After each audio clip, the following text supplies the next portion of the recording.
Our next topic in our Valentine series is, okay lang ba ang kanto date? So, ano yan? Yung halimbawa, sa labas. Tabi-tabi lang. Street sa labas, food. Sa labas. Sa loob.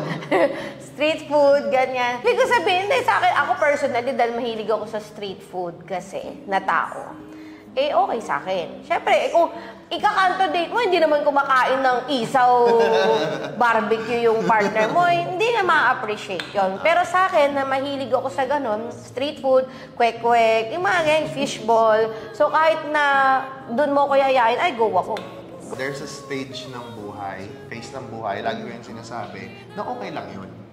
Pero wag naman palaging ganun. Next year, ganun ulit, kanto date ulit. Every time na lang. Yeah, correct, diba? correct. So, if it just so happened for the longest time, you've not been able to do that, it's good.